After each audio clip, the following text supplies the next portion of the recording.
Sheng Shaoyou stayed by Hua Yong's bedside until long after sunrise, but the silence ate at him. The steady rhythm of beeping machines couldn't distract him from the chaos in his heart. For the first time, he didn't know what to do.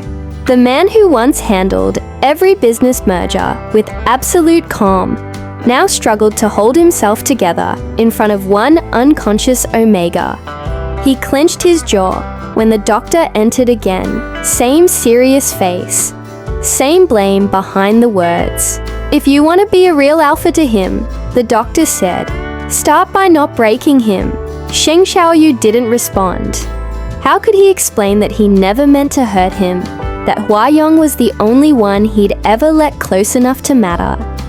Hua Yong's body, though stable, still hadn't stirred, and in the cold hospital hallway, Sheng Shaoyou found himself spiraling. He thought back to every time he dismissed Hua Yong's quiet sadness. Every moment he turned away from vulnerability and chose pride. He had been careless. The signs had been there, the fatigue, the way Hua Yong doubled his dosage of suppressants, the flickers of pain in his eyes. Sheng Shaoyou had ignored them all. And now, guilt wrapped around him like chains. When the doctor warned that future intimate contact could put both Hua Yong and any potential offspring in danger, something clicked inside him. Not just fear, but a terrifying realization that this wasn't temporary. This could be permanent, and it was his fault. He left the hospital that night, but he didn't go home. He couldn't. Instead, he ended things with Shu Xin coldly, clinically, as if severing a deal. He offered compensation, not comfort, but even while speaking to her, his mind wandered back to Hua Yong. He hated that even now, with Shu Xin in front of him, all he could think about was someone else's scent, someone else's face.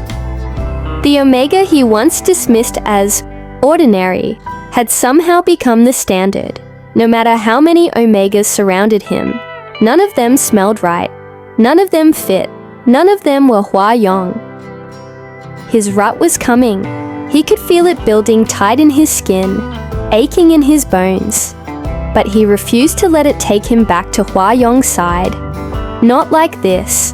Instead, Sheng Shaoyou fled to a private island, locking himself away with nothing but pheromone suppressants and a simulation doll.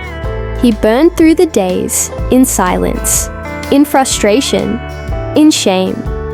While his body ached, his heart stayed fixed on the Omega he left behind in a hospital room.